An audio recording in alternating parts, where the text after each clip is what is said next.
Kung February, unsa gani? Month of Love. Araw ng mga puso.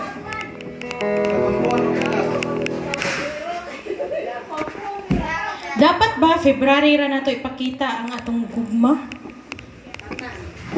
Dili ba kanunay?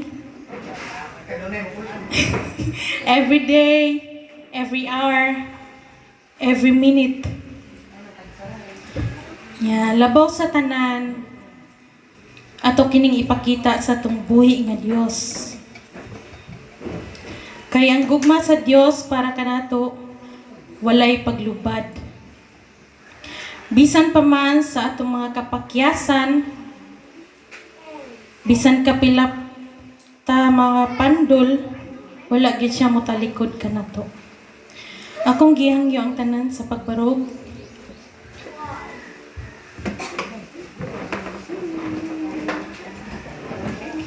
Busa, karong higayuna, atong isalig sa Ginoo ang tanang kabugaton, kabalaka, ug kakapoy. Atong i-focus ang atong nahuna o kasing-kasing sa pagsimba diha kaniya. Kay siya ang Dios nga naghugna sa kalangitan o sa kalibutan. Walay butang nga dili niya mahimo. Busa, atong isinggit ang iyang ngalan. Atong ipadayag ang mga pagdayeg nga puno sa pagpasalamat. Ug ato siyang pasidunggan tungod sa gugmang way paglubad. Ikaw ang nagmugna sa kalangitan, ikaw ang nagbuhat ning kalibutan. Walay butang nga dili mo mahimo, bisan gani ang patay gibanhaw mo. Walay sukod ang gugma mo, Jesus. Tanang butang makaya ko, tungod og alang kanimo. Busa isinggit ko ang ngalan mo, Ginoo.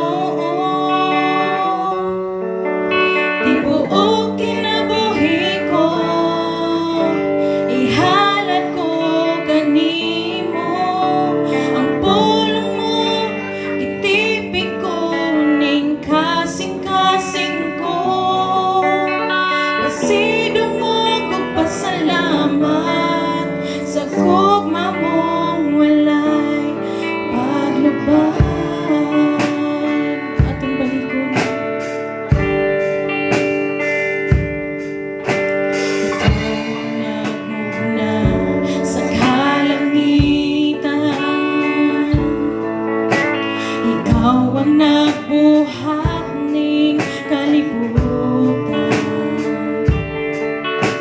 Walay butang nga dili mo mahimo, bisan kaniyang patay gibanhaw mo. Walay sukod ang gugma mo, Jesus. Tanang butang makaya ko, tungod og alang kanimo.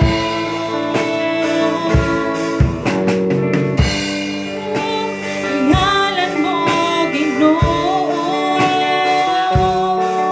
tibuok kinabuhi ko, ihalad ko kanimo.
nagpasalamat sa gugma mong walay paglubahan. Kanimo ang himaya, mga pagdaig o pagsimba, pasidungog o pasalamat sa gugma mong walay paglubahan.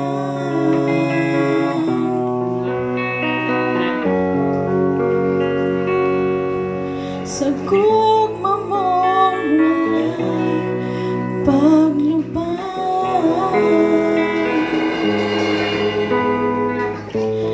Nagaingon sa Salmo 47:1, pamakpak kamo tanang katawhan tungod sa kalipay. Dayga ang Dios pinaagi sa makusog nga pag-awit. Karong tagnaa atong ipadayag kung kinsang atong Dios. Siya ang atong bahandi, siya atong manluluwas. Siya ang nagbuhat sa langit ug sa yuta. Busat ako siya sa pagdawat sa tanang dungog ug himaya. Atong isinggit ang mga pagdaig diha kaniya uban sa kalipay nga pag-awit. Himaya.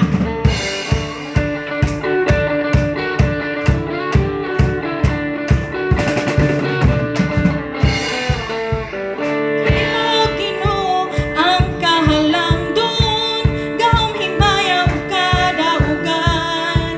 Tanang ana sa langit ug yuta, gadaig sa mahimaya ug ngalan. Bahandi ko ikaw, amahan ko, kaluwasan ana kanimo. Takos ikaw Dios sa pagdawat sa tanang dungog. Himaya, dalay ko ng pagkahalanggan mo, Jesus. Himaya, mahigop pa ulang na kinudanon ka.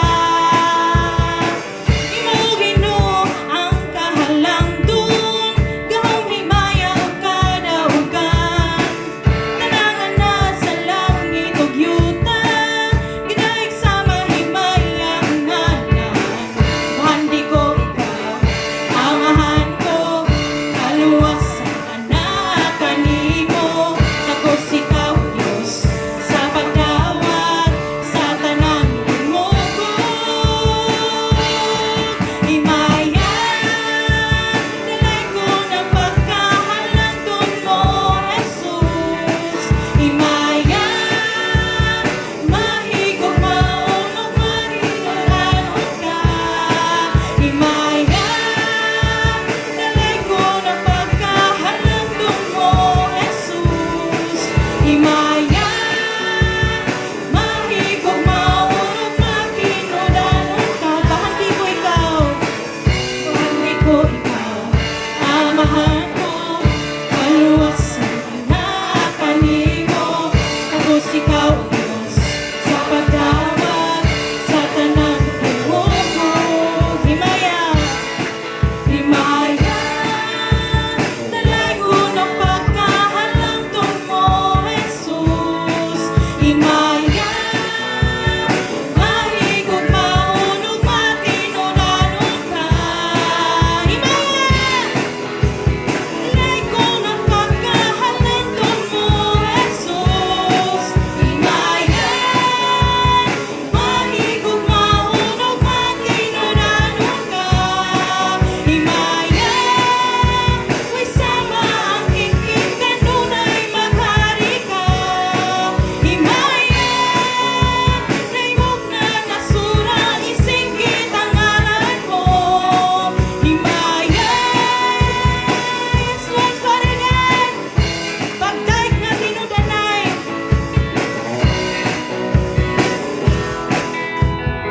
Kung tangtumba man kita tungod sa mga problema ug naluya ta, kang Jesus ra gyud nato isalig ang tanan.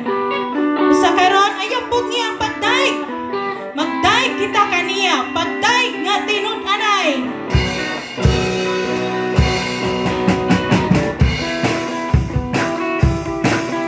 Dili kita magluya-luya sa pagdaig diha sa itong buhay ng Dios. Siyang daigon sa itong kasing-kasing.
mga pagdaig, Lord God. Yes, Lord God. Dalaygon ka. Karungtat na Ginoo among giablihan ang among tagsa-tagsa kakasing-kasing. Puna kami sa imong presensya, Lord God. Kung aduna may mga kasakit o kabugaton nga among gidala karon Ginoo, among kiniitugyan diha kanimo, Lord God. Ikaw ang among giya. Ikaw ang among kusog.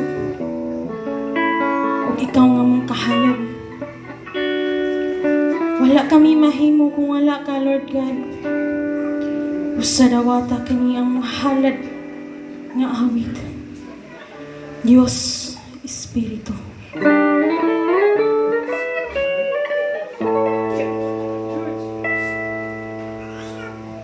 Di ako magahalad, di ako sa pag-awit kanimo, di ako magpaubos paghatag himaya kadunggan na pagkay. Di ako magahalad,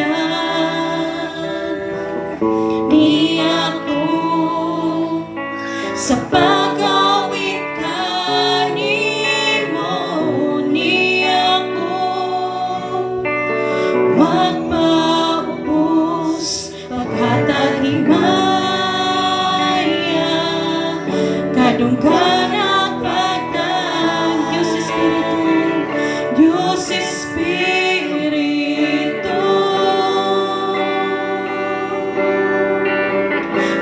niakan ako. Diyos Espiritu, uban ko ug mahimayaw ka sa halad ko. Akong balikon ni ako magahalad.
Ngalan mo kaayuhan, kinabuhi hangtod sa kanturan.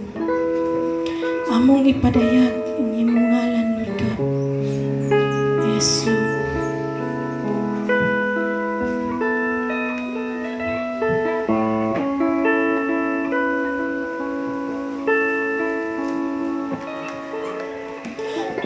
Ipadayag ang ngalan ni Jesus sa matag kasing-kasing uhuna-huna. Adunay kalinaw diha sa iyang presensya sa ngalan ni Jesus.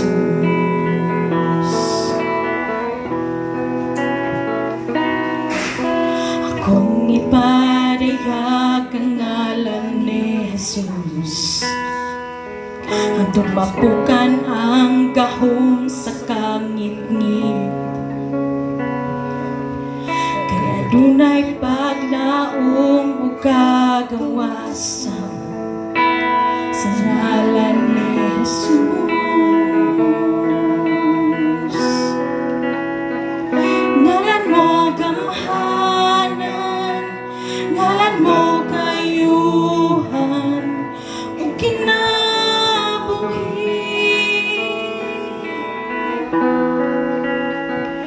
muguba sa tanang gapos, mudan-an sa kangit-ngit, magdilaan.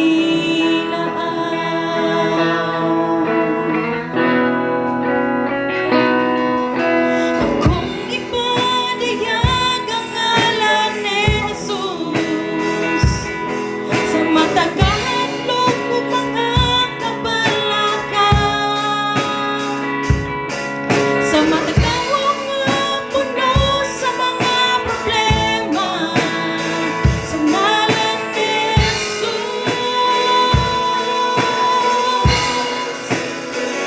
Ngalan mo gamhanan, ngalan mo kayuhan, o kinabuhi.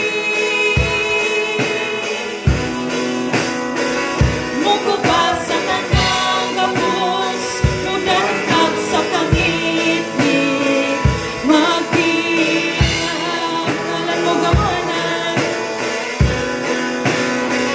ngalan mo gamhanan, ngalan mo kayuhan, o kinabuhi.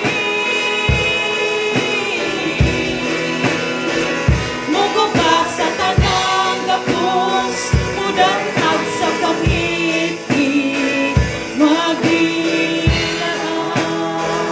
Isinggit ang imong pangalan, isinggit ang imong pangalan sa dalan o kabukiran. Jesus sa kangit-ngit ug sa tanang kaaway man. Jesus akong pamilya, ipadayag ang ngalan mo, O Jesus. Oh, isinggit ang imong pangalan sa dalan o kabukiran. Jesus sa kangit-ngit ug sa tanang kaaway man. Jesus akong pamilya, ipadayag ang ngalan mo, O Jesus. Ngalan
sa matag kasing-kasing o kunahuna.